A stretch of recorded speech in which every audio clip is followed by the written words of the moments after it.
Hay un patrón en los datos atmosféricos que los climatólogos llevan meses mirando con una atención que no es rutinaria. No es un huracán, no es una sequía, es algo más silencioso. Es una configuración de circulación atmosférica global estructuralmente similar a la del otoño de 1918, la gripe española. 50 millones de muertos en 12 meses. La atmósfera de 1918 no creó el virus, pero lo amplificó hasta convertirlo en la catástrofe más letal de la historia humana moderna. Y la pregunta que epidemiólogos y climatólogos están haciendo hoy, con los mismos datos, en los mismos papers, no la hace ninguno con ligereza. ¿Estamos viendo ese patrón de nuevo? Esta noche lo explicamos. Dale like y suscríbete. Y dime en los comentarios, ¿sabías que el clima jugó un papel en la gripe española? Ahora, vamos al fondo. Para entender lo que está pasando hoy, primero necesitas entender con precisión lo que pasó en 1918. No la versión simplificada que aparece en los libros de historia, la versión completa. La pandemia de influenza de 1918, popularmente conocida como la gripe española, aunque no se originó en España, fue el evento de mortalidad masiva más rápido de la historia humana moderna. En el periodo comprendido entre la primavera de 1918 y el invierno de 1919, un virus de influenza de tipo H1N1 mató a entre 50 y 100 millones de personas en todo el planeta. Para ponerlo en perspectiva, la Primera Guerra Mundial, que se desarrolló en paralelo y que es el evento histórico que domina la narrativa de ese periodo, mató a aproximadamente 17 millones de personas en 4 años. La gripe española mató entre 3 y 6 veces más en menos de 12 meses. Pero aquí está la parte que los libros de historia generalmente no explican. La gripe española no fue simplemente un virus especialmente letal que tuvo la mala suerte de encontrarse con una humanidad sin defensas. Fue un virus de letalidad moderada, comparable en muchos aspectos a cepas de influenza que hemos visto en décadas posteriores, que encontró una serie de condiciones específicas que transformaron lo que podría haber sido una epidemia grave en una catástrofe de escala sin precedentes. Y algunas de esas condiciones eran atmosféricas. En 2014, un equipo de investigadores del Instituto Lamont Doherty de la Universidad de Columbia publicó un estudio que conectaba por primera vez, de manera rigurosa, los patrones climáticos de 1918 con la propagación de la pandemia. Su análisis de registros meteorológicos históricos, datos de temperatura, humedad, patrones de lluvia y circulación atmosférica, preservados en archivos de estaciones meteorológicas de la época, reveló algo que en retrospectiva parece obvio, pero que había sido ignorado durante casi un siglo. El año 1918 fue un año climáticamente excepcional en el hemisferio norte. Una combinación de la Niña intensa, anomalías en la temperatura superficial del Atlántico Norte, y un patrón de bloqueo atmosférico sobre Europa y Asia Central, creó condiciones de temperatura y humedad que favorecieron específicamente la supervivencia y transmisión del virus de influenza en las poblaciones más densamente concentradas del planeta. No fue coincidencia, fue física. ¿Fue el clima la causa de la gripe española? No. El virus existía independientemente. Pero el clima de 1918 fue el amplificador que tomó un virus y lo convirtió en el asesino más eficiente que la humanidad ha enfrentado en la era moderna. Lee eso otra vez, porque es el núcleo de todo lo que viene después. Durante décadas después de 1918, la pandemia de gripe española fue estudiada casi exclusivamente desde la perspectiva virológica y epidemiológica. Los científicos querían entender el virus, su estructura, su origen, su mecanismo de letalidad inusual que, a diferencia de la mayoría de las cepas de influenza, mataba de manera desproporcionada a adultos jóvenes de entre 20 y 40 años, en lugar de afectar principalmente a ancianos y niños. La dimensión climática de la pandemia fue ignorada casi completamente durante ese periodo. No por mala ciencia, sino porque las herramientas para conectar esos dos dominios, la virología y la climatología, simplemente no existían todavía. Esas herramientas existen ahora, y lo que han revelado ha cambiado fundamentalmente cómo los epidemiólogos más avanzados del mundo piensan sobre el riesgo pandémico. La conexión entre clima y transmisión de enfermedades respiratorias tiene una base física bien establecida. Los virus de influenza sobreviven más tiempo y se transmiten con mayor eficiencia en condiciones específicas de temperatura y humedad. Los estudios de laboratorio han documentado con precisión que el virus de influenza tiene una vida útil significativamente mayor en gotículas respiratorias cuando la humedad relativa está en el rango de 20 a 35% y las temperaturas son bajas. Exactamente las condiciones que predominan en climas fríos y secos. Pero la conexión va más allá de la supervivencia del virus en el ambiente. El clima afecta la fisiología del sistema inmune humano. Las temperaturas frías y la baja humedad reducen la eficiencia de los mecanismos de defensa del tracto respiratorio. El moco, que normalmente atrapa partículas virales, se vuelve más viscoso y menos efectivo. Los cilios, que limpian las vías respiratorias, funcionan con menor eficiencia, y la vasoconstricción causada por el frío reduce el flujo sanguíneo a las mucosas respiratorias, comprometiendo la respuesta inmune local. El clima también afecta el comportamiento humano de maneras que impactan directamente la transmisión de enfermedades respiratorias. Las temperaturas frías llevan a las personas a pasar más tiempo en espacios cerrados, en mayor concentración, con menor ventilación, exactamente las condiciones que favorecen la transmisión de patógenos respiratorios. Y aquí está la conexión con 1918, que el estudio de Columbia documentó con mayor precisión. El patrón climático de 1918 en el hemisferio norte creó una sincronización inusual de condiciones favorables para la transmisión de influenza en múltiples regiones geográficas simultáneamente. No fue que una región tuvo un invierno especialmente frío y seco mientras otras permanecieron normales. Fue que una configuración atmosférica específica, relacionada con el patrón de la Niña y con anomalías en la circulación del Atlántico Norte, creó condiciones de transmisión favorables en Europa, Asia, Norteamérica y partes de África al mismo tiempo. Esa sincronización simultánea en múltiples continentes es lo que transformó la epidemia en pandemia. En lugar de que el virus se propagara de región en región secuencialmente, dando a cada nueva región algún tiempo para prepararse, el clima de 1918 creó lo que los epidemiólogos llaman condiciones de amplificación simultánea global. El virus no tuvo que viajar. Las condiciones perfectas para su propagación ya estaban en todas partes al mismo tiempo. ¿Es esa combinación de factores única en la historia? ¿O es el tipo de patrón que puede repetirse? Aquí está la parte que requiere la mayor precisión, porque es donde la conexión entre el pasado y el presente se vuelve más directa y más difícil de comunicar sin caer en el alarmismo o en la minimización.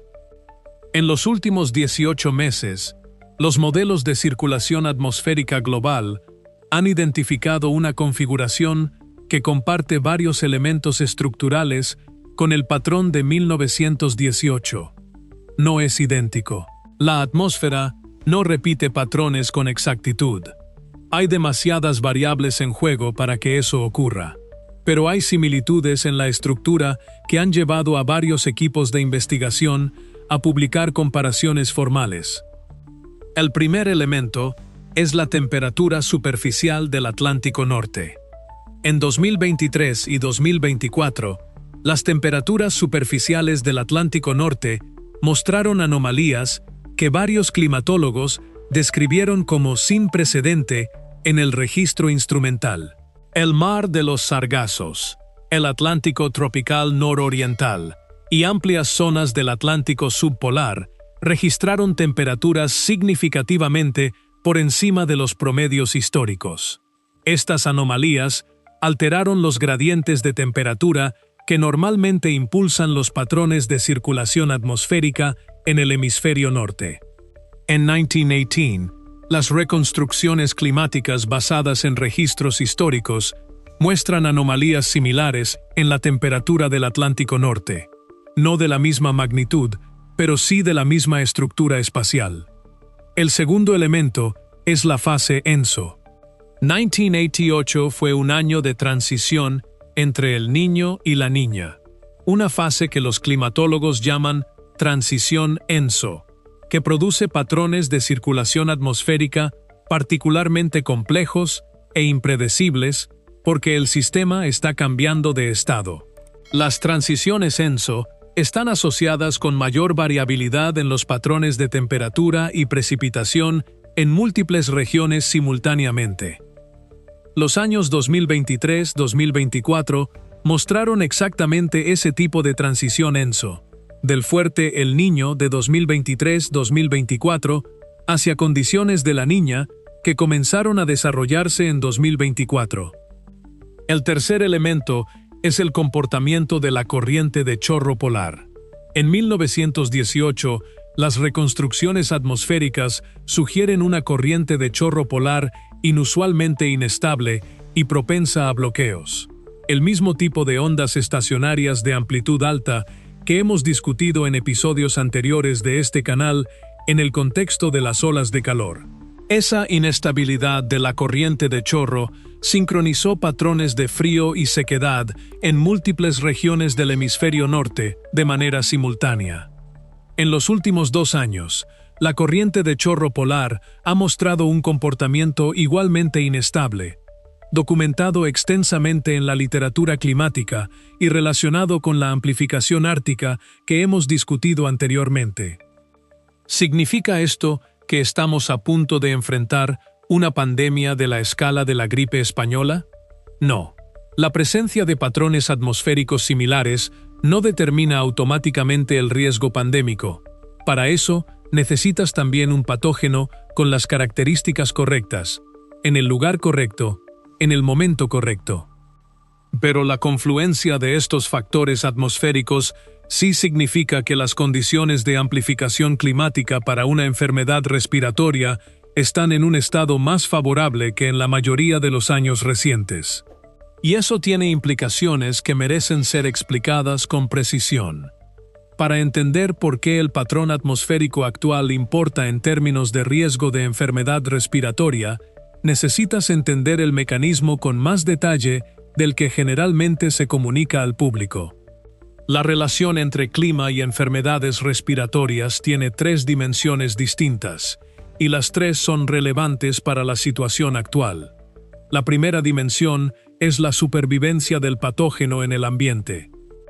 Los virus respiratorios, incluyendo los diferentes tipos de influenza, los coronavirus y otros patógenos del tracto respiratorio, sobreviven en el ambiente exterior en gotículas respiratorias o en superficies por períodos que varían enormemente dependiendo de las condiciones de temperatura y humedad. Los estudios más comprensivos sobre este tema, incluyendo investigaciones publicadas en los Proceedings of the National Academy of Sciences, han documentado que el virus de influenza tiene una supervivencia hasta 5 veces mayor en condiciones de baja humedad relativa y bajas temperaturas, comparadas con condiciones de alta humedad y altas temperaturas. Cuando la atmósfera crea simultáneamente condiciones de baja humedad y bajas temperaturas en múltiples regiones geográficas, como el patrón de 1918 hizo y como el patrón actual está haciendo en algunas regiones, crea ventanas de transmisión amplificada en esas regiones de manera sincronizada. La segunda dimensión es la respuesta inmune del huésped. El sistema inmune humano no funciona de manera constante independientemente de las condiciones ambientales. Múltiples estudios han documentado variaciones estacionales en la función inmune que están directamente relacionadas con la exposición a luz solar, que afecta la producción de vitamina D, un regulador crítico de la respuesta inmune, y con los efectos fisiológicos del frío sobre las mucosas respiratorias. En inviernos excepcionales, cuando las temperaturas son inusualmente bajas durante periodos prolongados en regiones que no están adaptadas a ese frío, la función inmune de la población puede verse comprometida en maneras que van más allá de lo habitual para esa estación. La tercera dimensión es la más compleja y la más relevante para entender el patrón de 1918. El clima afecta los patrones de migración de aves acuáticas, los reservorios naturales de los virus de influenza tipo A, que son los que tienen mayor potencial pandémico. Las condiciones climáticas que alteran las rutas migratorias de estas aves pueden crear puntos de contacto inusuales entre poblaciones de aves de diferentes regiones geográficas, aumentando las oportunidades de recombinación genética entre cepas virales distintas. Esa recombinación genética, el proceso por el cual fragmentos del material genético de diferentes cepas virales se mezclan para crear nuevas variantes, es el mecanismo fundamental por el cual surgen nuevas cepas de influenza con potencial pandémico. El virus de la gripe española de 1918 fue el resultado de una recombinación genética entre cepas aviares y humanas de influenza. La reconstrucción genómica de ese virus, completada en 2005, a partir de material preservado en víctimas de la pandemia, mostró que era un virus aviar que había adquirido la capacidad de infectar eficientemente a humanos.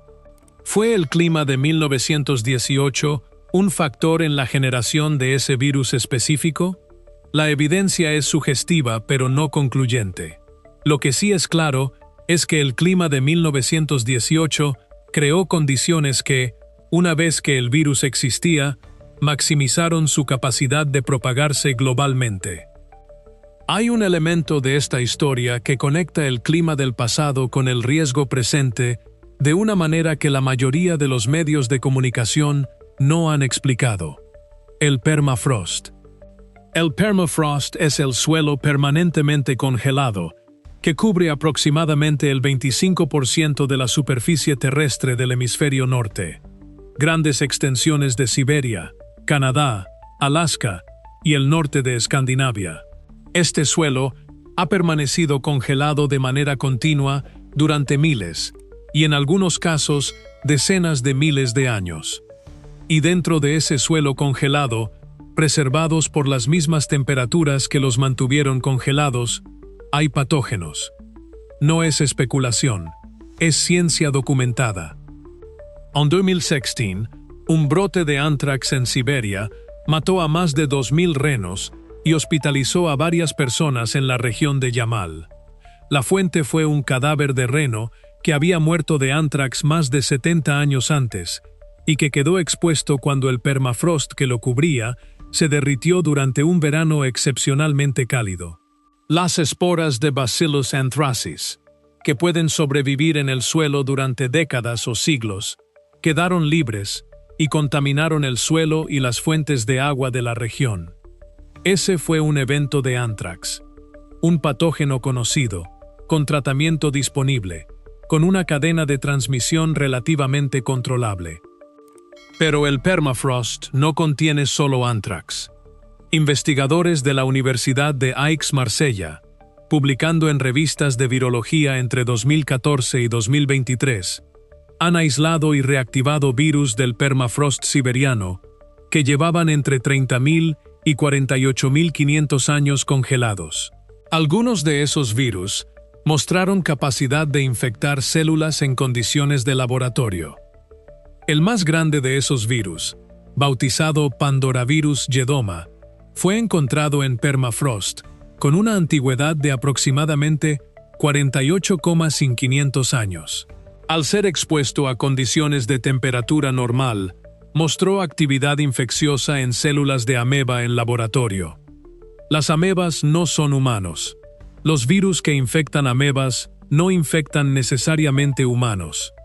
Pero la demostración de que un virus puede permanecer viable durante casi 50.000 años en el permafrost y recuperar su capacidad infecciosa al descongelarse es una de las revelaciones más significativas de la virología ambiental de los últimos años. Y el permafrost se está derritiendo a una velocidad que los modelos climáticos de hace 20 años no anticipaban. En regiones donde el permafrost era considerado permanente en cualquier escala de tiempo humana relevante, se están documentando tasas de descongelamiento que representan la liberación de suelos que habían permanecido congelados durante miles de años. ¿Qué hay en ese permafrost que todavía no sabemos? ¿Qué virus, qué bacterias, qué patógenos preservados por el frío durante milenios se están liberando a medida que el suelo que los contenía se derrite? La respuesta honesta es que no lo sabemos completamente. El monitoreo del permafrost como reservorio de patógenos es una disciplina científica extraordinariamente nueva, con recursos extraordinariamente limitados en comparación con la escala del problema. Lo que sí sabemos es esto: el patrón atmosférico que está acelerando el derretimiento del permafrost, el calentamiento ártico amplificado, la inestabilidad de la corriente de chorro, las anomalías de temperatura en el Atlántico Norte, es estructuralmente similar al patrón de 1918. Y el derretimiento del permafrost representa un tipo de riesgo biológico que simplemente no existía en 1918 porque el permafrost estaba intacto. Es decir, el patrón atmosférico actual no solo replica algunas condiciones de 1918. En ciertos aspectos, genera riesgos adicionales que 1918 no tenía. Quiero detenerme aquí para contarte la historia de 1918 con el nivel de detalle que merece. No porque sea un ejercicio histórico, sino porque los detalles de cómo se propagó esa pandemia son directamente relevantes para entender el riesgo actual. La pandemia de 1918 ocurrió en 3 olas distintas, y la relación entre esas olas y los patrones climáticos es uno de los hallazgos más significativos de la investigación reciente. La primera ola llegó en la primavera de 1918. Fue relativamente moderada, comparable en severidad a una temporada de influenza fuerte, pero no excepcional. Los síntomas eran los habituales de la influenza: fiebre, fatiga, dolores musculares, tos. La mortalidad fue elevada, pero no dramáticamente superior a la de epidemias de influenza anteriores. El mundo la notó y siguió adelante. La segunda ola llegó en el otoño de 1918, septiembre, octubre, noviembre. Y fue completamente diferente en carácter a la primera. El mismo virus, o una variante genéticamente cercana, producía ahora una enfermedad con características clínicas que los médicos de la época describían como distintas a cualquier influenza que hubieran visto antes. Progresión rápida hacia neumonía severa. Hemorragias pulmonares. Una respuesta inflamatoria tan intensa que en muchos casos los pacientes morían no del virus en sí, sino de la respuesta de su propio sistema inmune, lo que hoy llamamos tormenta de citoquinas. Y la distribución etaria de la mortalidad era inversa a la habitual. Las muertes se concentraban en adultos jóvenes de entre 20 y 40 años, precisamente el grupo con el sistema inmune más robusto y más capaz de montar la respuesta inflamatoria masiva que paradójicamente mataba. ¿Por qué la segunda ola fue tan diferente de la primera? La investigación genómica posterior sugiere que el virus mutó entre la primera y la segunda ola, adquiriendo características de mayor virulencia. Pero el clima de otoño de 1918 en el hemisferio norte también creó condiciones que amplificaron la transmisión en exactamente el periodo en que esa variante más virulenta estaba circulando. El otoño de 1918 fue un otoño climáticamente anómalo en múltiples regiones del hemisferio norte.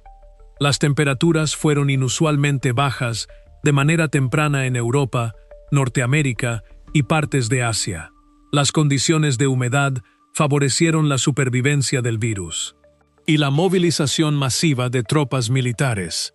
El final de la Primera Guerra Mundial, en noviembre de 1918, trajo el movimiento de millones de soldados de vuelta a sus países de origen. Creó vectores de transmisión que conectaron poblaciones en múltiples continentes de manera simultánea.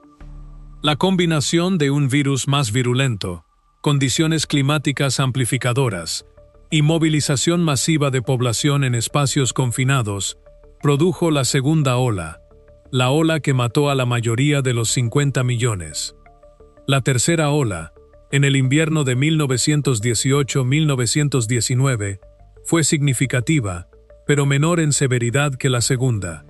Algunos investigadores la atribuyen parcialmente a que las poblaciones más vulnerables habían sido diezmadas en la segunda ola, y parcialmente a un cambio en las condiciones climáticas que redujo la amplificación atmosférica de la transmisión. Lo que este patrón en tres olas con diferente intensidad, vinculada a diferentes condiciones climáticas, sugiere es que la relación entre clima y pandemia no es binaria. No es simplemente el clima malo causa pandemia. Es una relación de amplificación continua, en la que las condiciones atmosféricas determinan cuánto se amplifica un patógeno que ya existe en la población. El mundo de 2024 es radicalmente diferente al de 1918, en maneras que son directamente relevantes para el riesgo pandémico. Tenemos vacunas, tenemos antivirales, tenemos unidades de cuidados intensivos con ventiladores mecánicos y oxígeno suplementario. Tenemos sistemas de vigilancia epidemiológica que, en teoría, pueden detectar un brote emergente en días o semanas, en lugar de los meses que tomó reconocer la magnitud de la gripe española.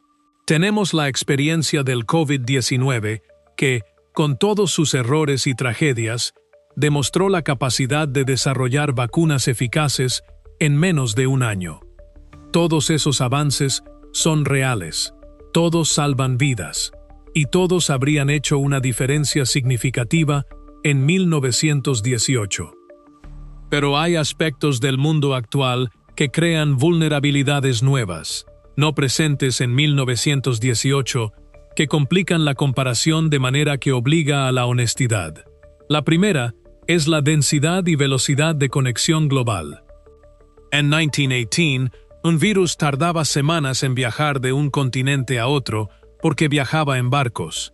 El tiempo de tránsito creaba una ventana, por pequeña que fuera, para que las comunidades de destino recibieran información sobre lo que venía. Hoy, un patógeno respiratoso puede completar la vuelta al mundo en 24 horas. Un viajero infectado en Bangkok puede estar en Ciudad de México al día siguiente. La velocidad de propagación potencial de un nuevo patógeno respiratorio es cualitativamente diferente a la de 1918. La segunda es la resistencia antimicrobiana. En 1918, la mayoría de las muertes de la gripe española no fueron causadas directamente por el virus de influenza, sino por infecciones bacterianas secundarias, principalmente neumonías bacterianas, que aprovechaban el sistema inmune comprometido por el virus para establecerse en los pulmones. Los antibióticos no existían en 1918. Hoy los antibióticos existen, pero la resistencia antimicrobiana ha erosionado significativamente su eficacia contra las bacterias más peligrosas. Algunas de las neumonías bacterianas, que serían las complicaciones más comunes de una pandemia de influenza grave, son hoy tratadas con antibióticos que en algunos casos tienen tasas de fracaso que habrían sido impensables hace 20 años. La tercera es la salud basal de la población.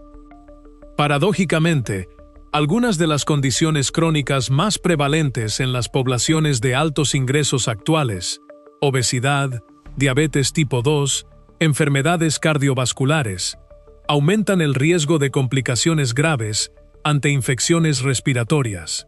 El COVID-19 lo demostró con precisión dolorosa. Una pandemia de influenza grave golpearía a estas poblaciones con comorbilidades de manera significativamente más severa de lo que golpearía a poblaciones equivalentes hace un siglo. Y la cuarta, la que los epidemiólogos discuten con mayor incomodidad, es la erosión de la confianza en las instituciones de salud pública. En 1918, la mayoría de las poblaciones no tenían los medios para cuestionar sistemáticamente las recomendaciones de salud pública ni para organizarse globalmente alrededor de narrativas alternativas. En 2024, esos medios existen y han demostrado, durante el COVID-19, su capacidad de reducir significativamente la adherencia a medidas de salud pública, incluso en emergencias de alta mortalidad. Una pandemia de la escala de la gripe española, en el mundo actual, no encontraría solo mejores herramientas médicas para combatirla. También encontraría resistencias y dinámicas de desinformación que 1908 no tuvo. Si el patrón atmosférico es una de las variables que determina la amplificación de riesgo pandémico, ¿qué señales específicas deberían estar monitoreándose más allá de los indicadores epidemiológicos habituales? Esta es la pregunta que un grupo creciente de investigadores en la intersección de la climatología y la epidemiología están intentando responder. Y aunque el campo es joven y las metodologías están todavía siendo refinadas, hay algunos indicadores que han mostrado valor predictivo. El primero es el Índice de Oscilación del Atlántico Norte, el NAO, por sus siglas en inglés. Este índice mide la diferencia de presión atmosférica entre el Atlántico subpolar y el Atlántico subtropical, y tiene una influencia directa en los patrones de temperatura y humedad en Europa y el este de Norteamérica durante el invierno.